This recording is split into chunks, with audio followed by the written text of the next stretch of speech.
It was only ngayon when I came into to this building and felt the spirit of Christmas. And it usually is yung time ng usually medyo matagal pa until we feel the spirit of Christmas. But today, I really felt that, especially when reading the script and seeing you people here, especially the new faces and old faces, nagtitipon-tipon tayo for one beautiful cause. And that's the spirit of brotherhood, spirit of families, spirit of giving, and to helping those that are in need. So, as we celebrate, I want to officially welcome everyone once again. My name is Eric Eruption-Tai. And I am Sia Vigor, and we are honored to be your hosts for today's special program. Please relax and get comfy and enjoy this wonderful celebration of service. To begin, we are deeply honored to acknowledge the presence of Elder Chi Hong Sam Wong and his lovely wife, Sister Carol Wong. Thank you for being with us. Yes, a round of applause. The first counselor of the Philippines Area Presidency, representing the Church of Jesus Christ of Latter-day Saints. We also want to extend our heartfelt appreciation to our local partners. Sila po ang tunay na kaagapay natin sa proyektong ito. Their friendship with the church elevates this initiative and ensures that donations reach more Filipinos in need. And please help us welcome Reverend Father Arvin De Jesus from the Kaagapay Mental Health Workers Priest Ministers of Caritas Caloocan, Kaagapay Ministry. Next, we have General Emmanuel T. Bautista, President of Hero Foundation.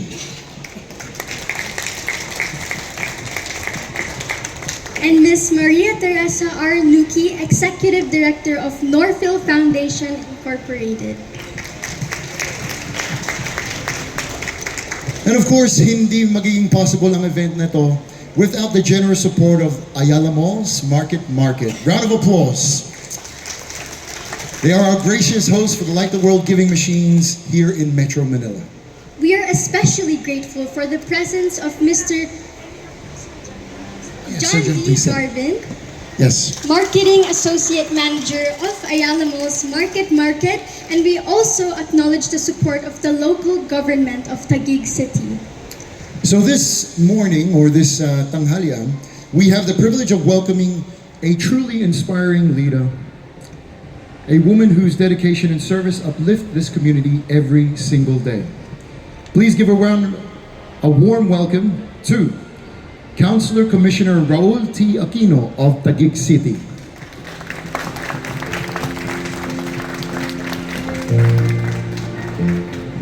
So, good morning, everybody.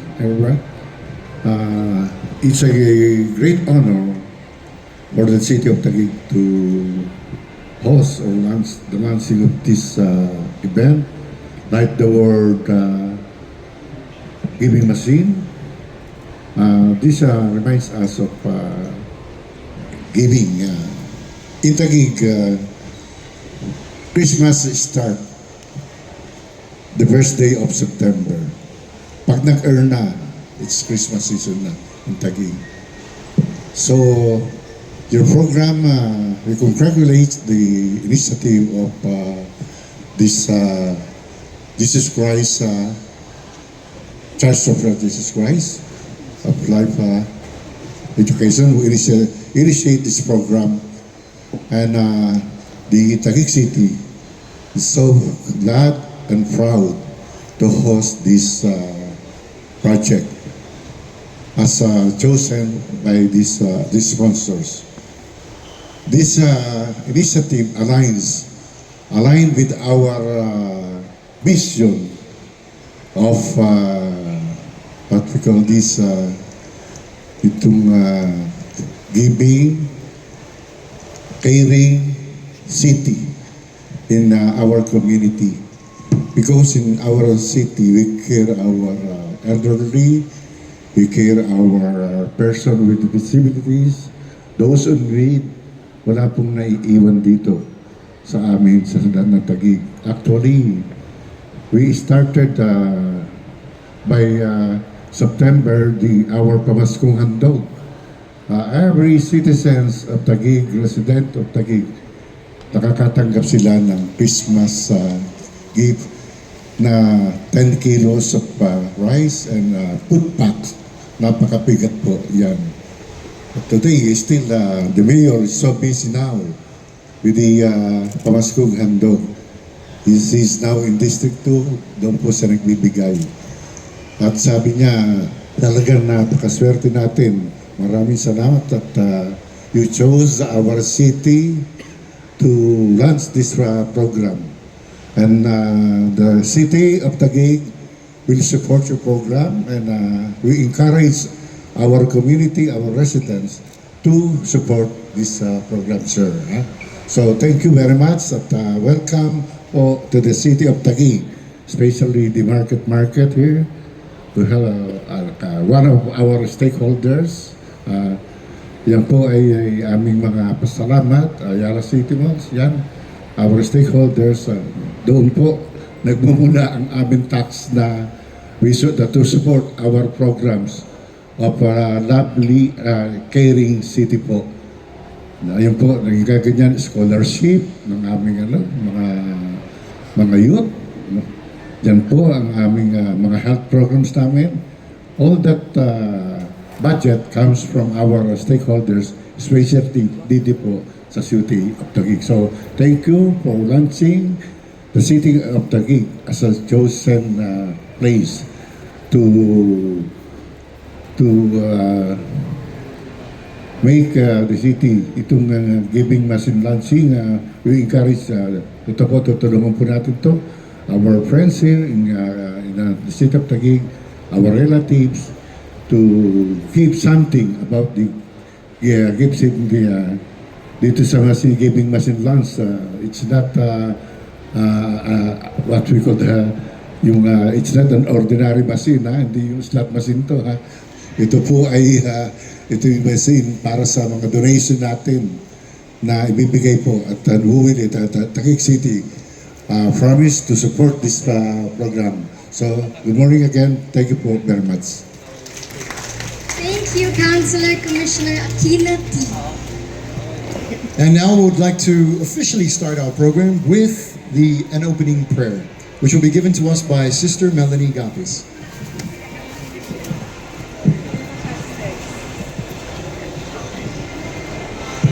Our dear Heavenly Father, we are grateful for this wonderful opportunity that Thou hast given us and for gathering everybody today for the launch of the Light the World Giving Machines.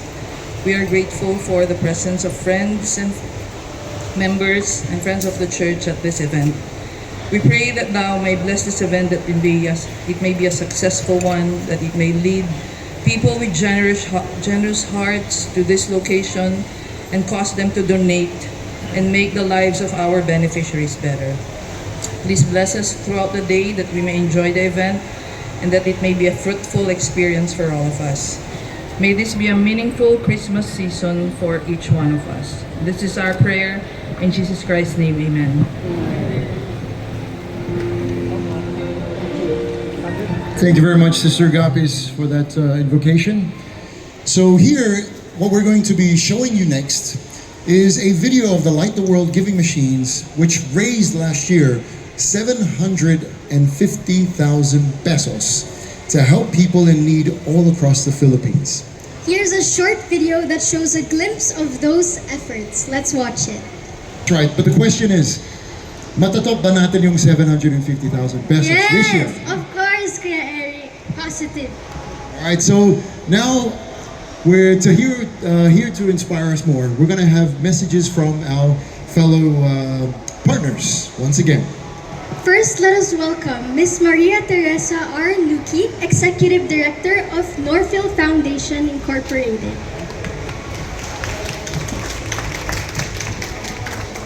Good morning, everyone. Magandang umaga. Una, I want to thank the Church of the Latter-day Saints for including Northfield Foundation to be one of the beneficiaries of this wonderful project. Northfield Foundation celebrated its 40th anniversary last year. We are committed that in ensuring that children and youth with disabilities, those who are abandoned, neglected, and abuse, experience wholesome family life, and enjoy their rights. We do this to two of our major programs. First is our foster care program, which is the provision of a planned period of temporary care to children who are abandoned, neglected, with disabilities, or abused. Some of these children are found in garbage bins, doorsteps of houses, abandoned in hospitals. We place them with license. That means they've been licensed by the government and found to be qualified, capable, and highly motivated to provide unconditional love for these children. While the children are with us, our social workers exert efforts to ascertain if the biological families could resume parenting authority so we could return the child. If this is not possible, then adoption is considered. We implement this in the regions of National Capital Region, Region 4A, and in Cebu. Here, the children are provided with one-on-one care and all their needs and treated as part of the foster family. Another program of ours is for children and persons with disabilities, which is enabling communities for inclusion. Here, we ensure that children and persons with disabilities enjoy their rights too. How do we do it? In this program, we partner with our local government units, the province, the municipality, the cities, because we train them, we capacitate them, and eventually turn over the project or the program to them so we can go and serve other children in other provinces of the country. We also conduct multi-level training. We train the persons with disability, their parents, members of the communities, volunteers, heads of line agencies or departments of the local government units so they could include persons with disabilities in all the programs of their local government unit. We also provide diagnostic and medical intervention for children, including adaptive devices like crutches, wheelchairs, and other adaptive devices. We also train members of the communities, other agencies like the police, because usually, or the court, they do not know how to deal with persons or children with disabilities. So most of the time, their cases are dismissed because they can't understand or they don't know sign language. Or why is this, how can I understand him or her? So we train them. We coordinate with the child and women's desk. We train them too. Heads of line agencies, we train them. We try to give them opportunity to experience how it is to be a person with disabilities so they'll understand them better and include them in all programs and activities of their offices and also in the communities. We also train volunteers. We train volunteers to identify children with disabilities in their own barangays. Conduct simple survey because we don't have enough staff to do that. And usually, well, some parents, they hide their children with disabilities because they are ashamed and they're not able to access appropriate interventions for them. So we do also make use of home-based approach. We all know that therapy, interventions, treatments for persons with disabilities are very expensive and are not accessible, but because there are very few or nothing in remote provinces. We are implementing this program in some of the poorest provinces in the country, like the province of Northern Samar and the province of Biliran, also and in Leyte and in Ilocos Sur. Aside from that, we make use of the home approach.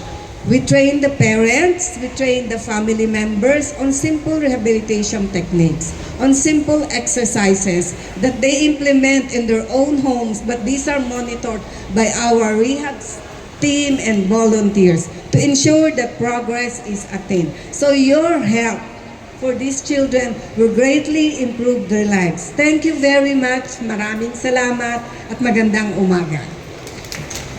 Thank you very much, Miss Nuki, for that beautiful, inspiring message and what you guys actually are a part of and what you guys do. It's amazing. Yes, and caring for Filipino children is a huge reason why we do projects like this. And thank you, Norphil. Our next speaker has dedicated his ministry to helping individuals and families find healing and renewed hope. So let us please welcome Father Arvin de Jesus, Kaagapay Mental Health Workers, Priest Minister of Caritas Caloocan, Kaagapay Ministry. Thank you, Father. Hello, good morning po sa inyo lahat. We from the Diocese of Caloocan, especially the Kaagapay Ministry, together with the Caritas Caloocan, are thankful for choosing us to be one of your beneficiaries. You know what? So many people in Caloocan, especially the poverty, the laylayan, o so-called laylayan, yun ang aming mga kasama upang matulungan sila, especially sa mga training programs na ginagawa po ng Kaagapay, yung psychosocial support, family resilience program, peer support program, training and formation program. Yung lahat na yan ay bahagi ng aming mga gawain. Yung mga kasama po namin dito, they are just volunteers. They are giving their time for the poor to support them, to lead them, to bring them back to the church, para tulungan silang magbalik loob. Not just magbalik loob, tulungan silang bumalik sa kanilang pagkatao na nawala because of they are victim of AJK, victims of poverty. That's why, because of you, you will become the light of our diocese. That's why, thank you very much for choosing us as one of your beneficiaries. Nawa marami pa kayong matulungan, not just here in Metro Manila, maging sa buong Pilipinas. God bless you more, and God will bless you, not just you, even your family. Thank you, and God bless. Thank you, Father Arvin, for that heartfelt message. That's right, and before we continue, we'd like to also acknowledge a few other distinguished guests we have here. Miss Lani Misalucha, she's just right here in the front. I would love to say sample, but baka mamaya, we never know. And also Jairus Aquino, who is here. Thank you for coming also. So lastly, and not the least, we would like to invite our next partner, who truly lives up to the name of the foundation he represents. Please welcome General Emmanuel T. Bautista, President of Hero Foundation.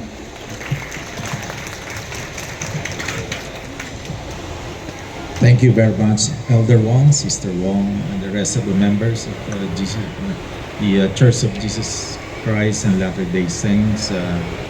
Also, I'd like to greet Councilor Aquino, representing the Mayor of Taguig, the rest of the members of the church, distinguished guests, ladies and gentlemen, good morning to all of you. You know, we are extremely grateful for being one of the beneficiaries of Light the World. And we have been receiving support from Light the World for at least 5 years already. And we are very grateful that Light the World has never let the children of our heroes down. Continuously hand-holding them and providing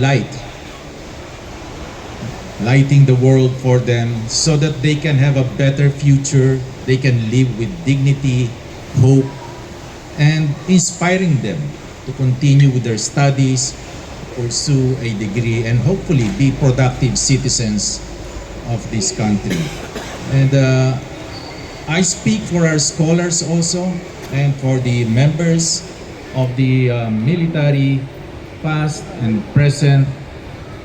In fact, being a son of a hero myself, just like our children scholars, our scholars, our sons and daughters of soldiers killed in action in pursuit of peace in the performance of their duty.